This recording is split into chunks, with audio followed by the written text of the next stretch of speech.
Alrighty then. Howdy do, Dancing Buddha. Hey there, oh there. This is obviously Tom the Beer Whisperer. Holy cow.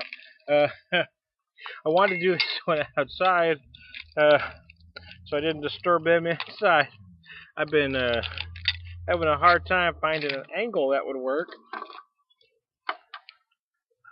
I twisted it all in all sorts of directions to see if it'll work, and I honestly couldn't find one. So I don't know if you're going to be able to see this or not, because all I get is glare. I've turned it all four directions, and all I see is glare no matter what.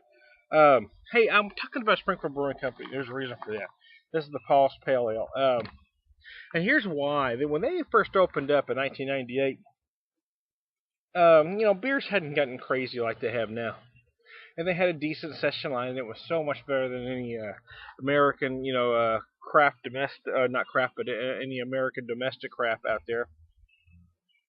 Mm, very nice nose on this pale ale, especially beers like this pale ale, which is kind of their flagship beer. It's been their most popular over the years. Oh, it is a nice pale ale. But here's the problem. Over the years, beers evolved, craft breweries evolved, more popped up, and unfortunately, for this brew pub anyway, is they didn't evolve. They decided they were going to keep everything the same, and that became a problem. They still kept a pretty good niche. Don't get me wrong, but as far as the guys that evolved in the craft beer world, we kind of quit going there because the stuff just kind of tasted okay. I mean, it was solid. It was decent session line stuff. There was nothing that was going to knock your socks off. Mm. But they did undergo some changes. They had an ownership change a little over a year ago, I suppose, something like that. And the Mueller Ales became just Springfield Brewing Company, and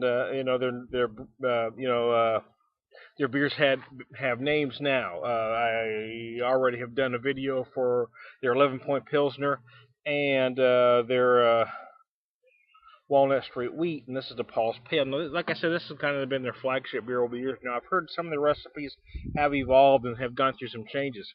I have heard from folks from the brewery that this one did not, because it had been the one beer that had been extremely popular. Oh, very nice. Okay, here's what I could tell you about this one. Um, uh, wow, it's got a very dry finish. Actually, hold on, let me do that again. There are bigger pails out there, without a doubt. This probably hovers about the 5% range. I'm gonna guess it probably at about 30 to 34 IBUs. I would say it's no higher than 34. It's probably no less than 30. But again, I keep hoping somebody from the brewery will, for some random reason, watch one of my videos and correct me and give me the correct numbers on them. But that's my guess, because that's what it feels like to me.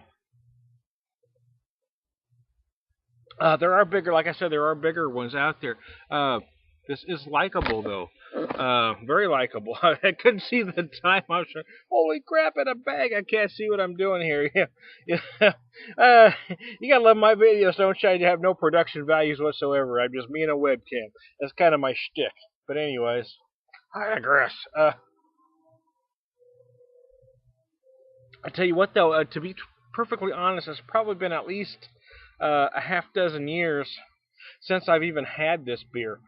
So it was almost like drinking something for the first time. And the truth is, it is good and it's likable. There are bigger ones out there. There are hoppier pails out there. But this is a good, kind of a light, refreshing pale ale.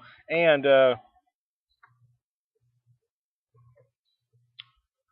almost a training wheel pale, and I'm not saying that to insult the beer at all, but it is a good kind of step up if someone's looking to go a direction of starting to get into craft brews. This is a good way to take them because it showcases the malt, it showcases the hops in a very nice way without being overwhelming. So, don't take that as an insult because I really mean it as a compliment.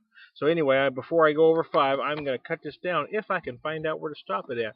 Here we go. I'm going to take a drink and say goodbye. Bye.